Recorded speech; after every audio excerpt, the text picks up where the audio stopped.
de bain avec la porte verrouillée, dans la cuisine à 11 heures du soir avec les lumières éteintes parce que je ne voulais pas que mon mari voie mon visage. Ce n'était pas cela. C'était quelque chose de plus silencieux et de bien plus lourd, comme une porte qui se ferme si doucement qu'on n'entend même pas le loquet s'enclencher. On remarque simplement que la pièce a changé. Le petit gîte appartenait à ma colocataire d'université qui m'avait dit il y a des années que la clé était toujours sous le pot en terre cuite en forme de grenouille près de la porte arrière. Je ne l'avais jamais sollicité pour cela. J'ai dépassé la sortie pour Honfleur 2 fois avant de la prendre enfin. Le blé était encore des deux côtés de la route. La lumière devenait orangée comme elle le fait en septembre en Normandie. Et j'ai pensé, c'est encore un bel endroit. Et je n'avais rien trouvé de beau depuis longtemps. Je m'appelle Clara et j'ai passé 11 ans à construire quelque chose que je n'ai pas été invitée à célébrer. Mon mari et moi nous sommes rencontrés quand nous avions tous les deux 26 ans. Il était vif, drôle et possédait une sorte d'ambition contagieuse quand on est assez jeune pour penser que l'ambition est la même chose qu'un plan. Il avait une petite entreprise de distribution qu'il avait lancée avec un ami d'école, 3 camions, un entrepôt loué à la périphérie de Nanterre et une liste de clients qu'il tenait dans un tableur sur son ordinateur portable. Je venais de terminer ma certification en gestion de la chaîne logistique et on m'avait proposé un poste de coordinatrice dans un cabinet de logistique de taille moyenne à La Défense. J'ai refusé 1 an plus tard. Mon mari, je l'appellerai Julien, avait décroché son premier grand compte de vente au détail et la charge opérationnelle était supérieure à ce que lui et son associé pouvaient supporter. Il m'a demandé de venir temporairement. Je me suis dit 6 mois. Sa mère, Béatrice, m'a dit que c'était une chose tellement charmante la façon dont je l'aidais. Elle l'a dit de la façon dont les gens le disent quand ils pensent à quelque chose de légèrement différent. 6 mois sont devenus 11 ans. L'entreprise est devenue quelque chose de réel. Nous avions 42 employés, un nouvel entrepôt à Gennevilliers, 3 contrats de distribution de détail et un 4e en négociation, un partenariat avec une chaîne de décoration d'intérieur haut de gamme appelée Loret & Galant. Cela aurait été le plus gros contrat que l'entreprise de Julien ait jamais signé, 35 millions d'euros sur 5 ans. J'avais passé 14 mois à construire le cadre opérationnel qui rendait la proposition crédible. Je connaissais les chiffres comme je connaissais la disposition de ma propre cuisine. Je n'allais pas être au dîner où cela serait annoncé. Julien me l'a dit un mardi. Il est entré dans la cuisine pendant que je révisais le rapport logistique final et il a posé sa tasse de café dans l'évier et l'a dit sans se retourner. Le dîner Loret & Galant était un événement formel. Sa consultante en images, oui, il en avait une, avait conseillé de garder la liste des invités restreinte et élégante. Il emmènerait son directeur financier et son directeur des ventes. L'image de marque de ramener une épouse qui n'avait aucun titre officiel dans l'entreprise était compliquée. Ce sont les mots qu'il a utilisés. Image de marque. Compliqué. Je lui ai demandé quel titre il pensait décrire ce que je faisais depuis 11 ans. Il s'est retourné. Puis il m'a regardé avec une expression que je reconnaissais, celle qui signifiait qu'il allait dire quelque chose de patient et de prudent. Il a dit que je savais à quel point ce contrat était important. Il a dit que Béatrice avait déjà convenu que c'était la bonne décision. Il a dit que j'avais toujours été plus à l'aise dans les coulisses de toute façon, n'est-ce pas? Je l'ai regardé pendant un long moment. J'ai pensé à 14 mois d'analyse des fournisseurs et de cartographie des capacités et au rapport d'efficacité opérationnelle de 18 pages que j'avais écrit en février et que son équipe de vente avait essentiellement remis à Loret & Galant comme le leur. J'ai pensé au dîner d'il y a 2 ans où j'étais assise en face de sa mère pendant qu'elle disait à une femme que je n'avais jamais rencontrée que Julien avait tout construit lui-même pratiquement à partir de rien. Je n'ai rien dit de tout cela. J'ai dit, d'accord Julien. Et puis j'ai appelé ma colocataire d'université et j'ai posé des questions sur le gîte. J'ai fait un sac ce jeudi soir avant le dîner. J'ai pris mon ordinateur portable, mes carnets, le bon café que je gardais au fond du garde-manger et le livre que j'essayais de finir depuis mars. J'ai laissé mon téléphone professionnel sur le comptoir à côté du bol de fruits. J'ai pris seulement mon portable personnel et je l'ai éteint quelque part vers Mantes-la-Jolie. Le gîte était petit et sentait le cèdre et un peu l'eau ancienne du lac. J'ai trouvé la clé sous le pot de grenouille exactement là où elle l'avait dit. J'ai fait du café et je me suis assise sur le porche dans le noir pendant un moment en écoutant les arbres. Je n'ai pas pensé au dîner. J'ai pensé au poste de coordinatrice logistique à la Défense. J'ai pensé à ce à quoi ressemblait ma vie à 26 ans et à ce que je pensais que l'ambition était et à ce que je comprenais qu'elle était maintenant. J'ai mieux dormi que je ne l'avais fait depuis des mois. J'ai rallumé mon téléphone le lendemain matin. Il était 6h42. Le soleil entrait juste dans les pins au bord de la propriété. J'avais 41 appels manqués et un certain nombre de messages textes que j'ai fait défiler lentement en buvant mon café sur les marches du porche. Le dîner ne s'était pas déroulé comme Julien l'avait prévu. Je vais vous dire ce que j'ai reconstitué à partir des messages et plus tard d'autres sources et finalement des personnes qui étaient réellement dans cette pièce. Le directeur financier de Julien, un homme prudent et calme nommé Benoît, qui travaillait pour l'entreprise depuis 6 ans, avait préparé les documents de présentation pour le dîner Loret et Galant. Une partie de cet assemblage consistait à rassembler des documents provenant du dossier partagé de l'entreprise. Benoît était minutieux. Il était peut-être trop minutieux. Parmi les documents qu'il a compilés, imprimés et placés dans les dossiers de marque qui allaient à chaque siège à table, se trouvait une chaîne de mails interne qui n'avait rien à faire là. Des emails entre Julien et sa consultante en images et séparément entre Julien et sa mère dans lesquels ils discutaient du partenariat Loret et Galant en des termes qui n'étaient, pour parler franchement, pas la façon dont vous voulez que vos partenaires potentiels découvrent ce que vous pensez d'eux. Il y avait des propos dans ces emails sur le fait que l'équipe de direction de Loret et Galant manquait de sophistication. Il y avait une phrase de Béatrice qui qualifiait la clientèle de la chaîne de milieu de gamme, ce que Béatrice n'entendait pas comme un descripteur neutre. Il y avait un message de la consultante en images de Julien lui conseillant de se présenter comme l'unique architecte de la proposition opérationnelle pour éviter l'impression d'une structure interne peu soignée. La structure interne peu soignée étant, si l'on suivait le fil, largement une référence à moi. La délégation de Loret et Galant comprenait leur vice-présidente senior des partenariats, une femme nommée Valérie Dumont, qui était venue de leur siège de Lyon spécifiquement pour ce dîner. Valérie travaillait dans les partenariats de détail depuis 18 ans. Elle était connue, me dira Benoît plus tard, pour une certaine qualité d'attention. Elle lisait tout. Elle se souvenait de tout. Et elle avait un radar très précis pour la différence entre ce que les gens disaient et ce qu'ils pensaient. Elle a lu les emails dans le dossier avant que les amuse-bouches n'arrivent. Elle n'a pas fait de scène. C'est ce que les gens m'ont répété après. Elle était remarquablement calme. Elle a simplement demandé d'une voix qui portait juste assez loin si Julien pouvait clarifier qui avait élaboré le cadre opérationnel de la proposition. Spécifiquement, a-t-elle dit, la modélisation des capacités dans la section 4, qu'elle avait trouvée très sophistiquée et qui semblait refléter une sensibilité analytique différente du reste du document. Julien a dit que la proposition représentait les pleines capacités de son équipe. Valérie a dit que c'était intéressant parce que le formatage et la méthodologie de la section 4 étaient cohérents avec un travail qu'elle avait vu attribué à une spécialiste de la chaîne logistique et elle avait remarqué que l'aperçu organisationnel de l'entreprise en annexe ne mentionnait personne dans cette fonction. Elle a demandé qui occupait ce rôle. Il y a eu un silence. Benoît m'a dit plus tard que le directeur des ventes de Julien a regardé la table. Benoît a regardé la table. Julien a dit quelque chose sur les structures d'équipe intégrées. Valérie a posé sa copie du dossier sur la table et a dit qu'elle avait également lu la correspondance interne et qu'elle voulait que Julien sache que Loret et Galant n'avaient pas bâti leur entreprise en traitant leurs partenaires comme le public d'une représentation théâtrale. Elle a dit qu'elle trouvait la proposition sincèrement solide et qu'elle était intéressée par la personne qui l'avait réellement construite et qu'elle ne pensait pas que cette personne était dans la salle. Puis elle a remercié Julien pour son hospitalité et elle et son équipe sont partis avant le plat principal. J'ai lu tout cela sur mon porche dans le matin de septembre et j'ai ressenti plusieurs choses que je n'essaierai pas de mettre en ordre parce qu'elles ne sont pas arrivées dans un ordre particulier. Ce sur quoi je revenais sans cesse, assise là avec mon café qui refroidissait, c'était la section 4, la modélisation de capacité, 14 mois, 18 pages. Je connaissais le poids de chaque paragraphe de ce document et savoir que Valérie Dumont avait également ressenti ce poids, l'avait reconnu pour ce qu'il était, l'avait interrogé par son nom, cela signifiait quelque chose pour lequel je n'avais pas encore de mots.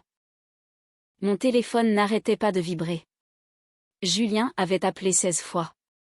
Sa mère avait appelé 4 fois. Ma belle-sœur avait envoyé 3 SMS qui s'envenimaient dans une direction qui ne m'intéressait pas. Il y avait un message vocal de Benoît que j'ai enregistré sans l'écouter encore. Il y avait aussi un message d'un numéro que je ne reconnaissais pas, envoyé à 23h50 la veille au soir. Il disait « Je m'appelle Valérie Dumont.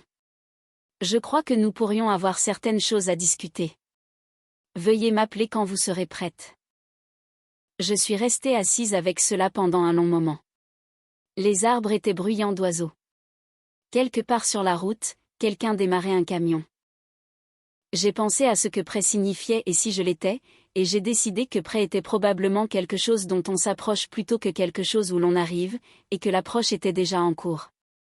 Je n'ai pas rappelé Julien. J'ai appelé ma sœur qui vivait à Lyon et je lui ai dit où j'étais et que j'allais bien et que j'expliquerai plus tard.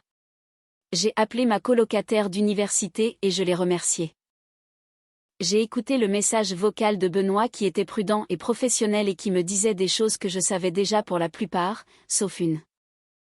Il m'a dit qu'après le départ de Valérie et de son équipe, Julien avait appelé la consultante en images et qu'il avait ensuite dit aux personnes restantes à table que les difficultés opérationnelles qui venaient d'apparaître étaient liées à des décisions de personnel interne.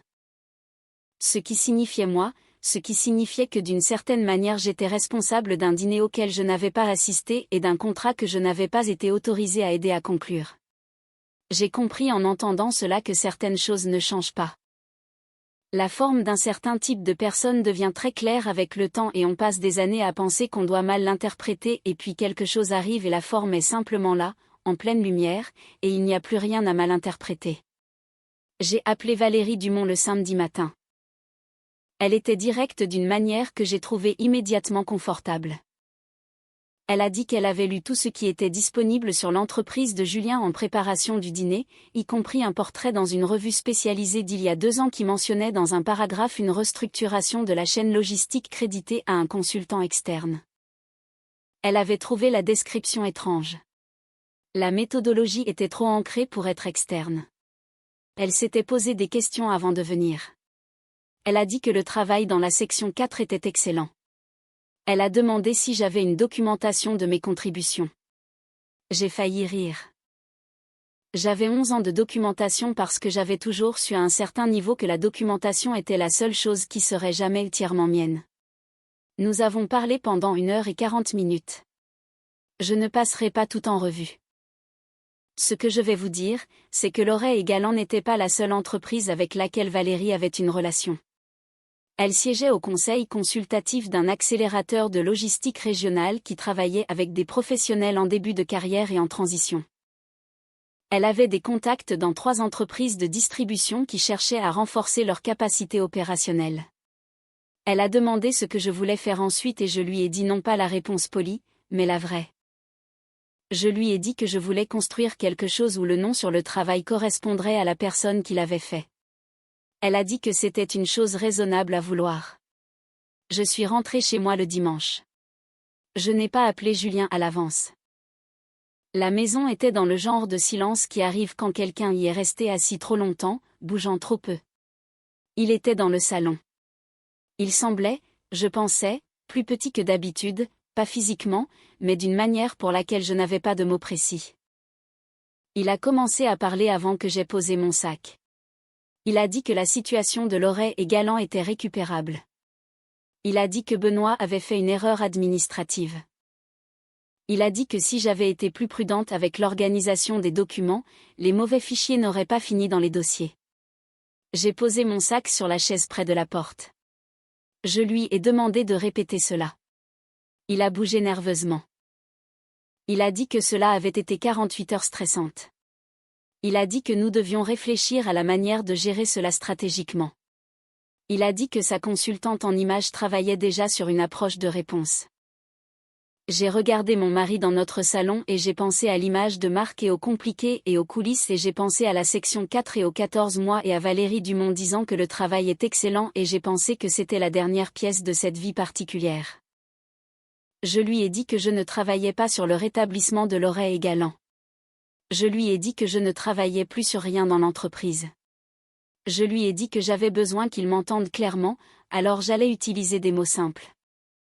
J'avais fini et je voulais parler à un avocat lundi et je resterai dans la chambre d'amis jusqu'à ce que nous ayons pris des décisions. Il a dit que je surréagissais. Je suis montée à l'étage et j'ai rappelé ma sœur. Les mois suivants ne sont pas la partie de cette histoire qui compte le plus. Les choses pratiques se sont passées dans l'ordre. Les choses pratiques arrivent, les avocats, la paperasse, la division des comptes et des actifs, l'entreprise lente et fastidieuse de séparer une vie qui s'était repliée sur elle-même pendant 11 ans. La mère de Julien m'a appelé 2 fois, les 2 fois pour me dire que je faisais une erreur, et les 2 fois j'ai laissé sonner vers la messagerie vocale. Sa sœur a envoyé un SMS une fois pour dire qu'elle espérait que je comprenais ce que je détruisais. J'ai répondu, j'apprécie que tu m'aies contacté, ce qui n'était pas tout à fait vrai, mais c'était le maximum que j'avais. Ce que je veux vous dire, c'est ce que je construisais. En même temps, Valérie m'a mise en contact avec une femme nommée Isabelle qui dirigeait un petit cabinet de conseil bien considéré, axé sur les systèmes de distribution de détail. Isabelle cherchait quelqu'un avec une profondeur opérationnelle qui comprenait aussi le côté client, quelqu'un qui était resté à l'intérieur d'une entreprise assez longtemps pour savoir où vivaient réellement les frictions, pas seulement là où l'organigramme disait qu'elles devraient être. Nous avons déjeuné en novembre dans un endroit du Marais avec une bonne lumière naturelle et elle m'a posé des questions pendant 90 minutes, puis m'a demandé si je voulais venir en tant qu'associé principal. J'ai dit que j'avais besoin d'y réfléchir. Je n'étais pas encore prête à travailler à l'intérieur de la structure de quelqu'un d'autre. J'avais été à l'intérieur de la structure de quelqu'un d'autre pendant 11 ans et je comprenais maintenant avec le genre de clarté qui ne vient qu'en perdant quelque chose que j'avais besoin de savoir à quoi ressemblait la mienne d'abord. J'ai enregistré une SARL en décembre. Je l'ai fait un mardi après-midi à ma table de cuisine, la table de cuisine de l'appartement que j'avais loué à Boulogne-Billancourt, qui avait une bonne lumière et aucun bol de fruits sur le comptoir et du café que je gardais où je voulais. J'ai appelé l'entreprise Apex Logistique, que j'ai choisie parce que j'aimais l'idée de nommer quelque chose d'après l'endroit où l'on va plutôt que d'après l'endroit d'où l'on vient. J'avais 3 clients en février, tous recommandés par le réseau de Valérie. Je travaillais 12 heures par jour et c'était les 12 heures les plus satisfaisantes de ma vie d'adulte parce que tout ce que je faisais portait mon nom et seulement mon nom. En mars, Loret et Galland ont annoncé qu'ils avaient finalisé un partenariat de distribution avec une société de logistique régionale, pas celle de Julien. Le communiqué de presse mentionnait un cadre opérationnel nouvellement développé qui avait impressionné leur équipe de direction. Je l'ai lu à ma table de cuisine et j'ai senti quelque chose s'apaiser en moi, comme le dernier meuble s'enclenchant à sa place dans une pièce que vous arrangez depuis longtemps. J'ai appris par Benoît que Julien avait perdu 2 des 3 comptes de détail majeurs de l'entreprise au premier trimestre. Il avait fait appel à un consultant pour restructurer le côté opérationnel, un vrai consultant externe cette fois. Quelqu'un sans passé et sans connaissance institutionnelle qui a apparemment trouvé la documentation interne incomplète. Julien avait également fait une déclaration publique citée dans une lettre d'information professionnelle suggérant que les récents défis de l'entreprise étaient le résultat d'une période de transition du personnel. J'ai pensé à cette expression transition du personnel et à quel point il est plus facile de dire cela que ma femme est partie et elle faisait la majeure partie du vrai travail et je ne le savais pas parce que j'avais arrêté de la regarder. Je ne sais pas s'il le sait. Certaines personnes n'y arrivent jamais. Béatrice m'a rappelé une fois de plus en avril. Elle a dit qu'elle espérait que j'étais fière de moi. J'ai pensé à toutes les fois où j'avais été assise à sa table et l'avais écouté décrire l'entreprise à ses amis, l'entreprise que j'avais passé des années à aider à construire et comment mon nom apparaissait dans ses conversations. Environ jamais. J'ai pensé au mot fier et à ce que cela signifiait de l'avoir mérité de soi-même plutôt que de l'avoir attendu de quelqu'un d'autre. Je lui ai dit que j'allais bien et je l'ai remercié d'avoir appelé et je ne pensais aucune de ces 2 choses pleinement, si ce n'est que j'allais effectivement bien. Isabelle et moi avons encore dîné en avril. Elle a dit qu'elle avait observé ce que je construisais et qu'elle voulait faire une proposition différente, pas un emploi, mais un partenariat. Son cabinet avait les relations clients et l'infrastructure. J'avais la méthodologie et maintenant un petit mais réel palmarès. Elle pensait que nous pourrions construire quelque chose de meilleur ensemble que ce que l'une ou l'autre pourrait faire seule. Et elle l'a dit de la façon dont les gens disent les choses quand ils pensent exactement ce qu'ils disent. Je lui ai dit que j'y réfléchirais. J'y ai réfléchi pendant 3 jours, ce qui n'était pas parce que j'étais incertaine, mais parce que j'avais appris au cours de l'année écoulée la valeur de prendre le temps auquel on a réellement droit. J'ai dit oui au début du mois de mai. Le bureau dans lequel nous avons emménagé était au 14e étage d'un immeuble du quartier de la Bastille avec des fenêtres qui faisaient face au sud et captaient la lumière de l'après-midi d'une manière qui donnait à toute la pièce l'air d'être faite d'un matériau différent du reste de la ville. J'avais un bureau près de la fenêtre. Mon nom figurait sur les documents de partenariat. Ma méthodologie figurait dans les cadres que nous vendions. Il n'y avait aucune ambiguïté sur tout cela. Valérie a envoyé des fleurs quand nous avons annoncé le partenariat. La carte disait « Le travail a toujours été excellent, heureuse que le nom corresponde enfin ». Je l'ai gardée. Je l'ai mise dans le tiroir du haut de mon bureau où je pouvais l'ouvrir quand j'en avais besoin, ce qui était moins souvent que je ne l'espérais. Parce qu'il s'est avéré que la chose que j'avais attendue pendant toutes ces années, le simple fait d'être vue clairement, pleinement par moi-même et par le travail, n'était pas réellement un moment unique. C'était une pratique. C'était quelque chose que l'on construisait dans la structure d'une journée. De la façon dont on construit des éléments porteurs dans un entrepôt, invisibles jusqu'à ce que quelque chose les teste. Quelque chose les testera. C'est la nature même de construire quelque chose de réel. J'étais prête pour cela maintenant d'une manière que je n'avais pas été auparavant. Et la différence n'était pas que j'étais plus forte ou plus dure ou que j'avais arrêté de me soucier de ce que les gens pensaient. La différence était plus simple que cela. J'avais arrêté de construire à l'intérieur du cadre de quelqu'un d'autre et j'avais commencé à construire à l'intérieur du mien. Et il s'est avéré que c'était le seul type de construction qui tient. C'était un mardi de septembre quand j'ai enfin signé la dernière pièce de la paperasse du divorce. J'ai conduit vers chez moi à travers le 11e arrondissement avec les vitres baissées parce que le temps avait changé et que l'air sentait le début de quelque chose, ce qu'il fait toujours en septembre si l'on se laisse la chance de le remarquer. J'ai pris un dîner au traiteur Thaï de mon quartier. J'ai mangé à la table de la cuisine avec les lumières allumées. La photographie que j'avais gardée d'avant n'était pas de Julien et moi. C'était une photo que quelqu'un avait prise à l'entrepôt de Gennevilliers il y a environ 6 ans. Moi devant un tableau blanc couvert de diagrammes de routage en pleine explication sans regarder la caméra. Je l'avais trouvée dans un carton en faisant mes bagages et j'avais failli la laisser et puis non. Elle est sur mon étagère maintenant à côté de la fenêtre. Je la regarde parfois et je pense à toutes les choses que je faisais dans ce moment qui n'étaient dans aucun dossier, aucune revue, aucun registre officiel de l'entreprise. Tout cela invisible et pourtant réel, toujours porteur, toujours là dans la structure d'une chose qui a survécu à tout ce pourquoi je pensais la construire. Le travail était toujours excellent. Il avait juste besoin d'un cadre à lui. Cette histoire nous rappelle avec force que notre valeur ne dépend pas de la reconnaissance que les autres choisissent de nous accorder, mais de la solidité de ce que nous bâtissons jour après jour. Clara a passé plus d'une décennie dans l'ombre, acceptant l'idée que son ambition devait servir les intérêts d'un autre, pour finalement réaliser que son expertise était la véritable fondation de l'entreprise. Le revirement de situation avec Valérie Dumont est un moment clé, il montre que le talent finit toujours par être remarqué par ceux qui possèdent la même rigueur. Le départ de Clara n'est pas une fuite, mais une reconquête de son identité et de son propre mérite. La fin de l'histoire, où elle s'établit enfin sous son propre nom, est une magnifique leçon de résilience.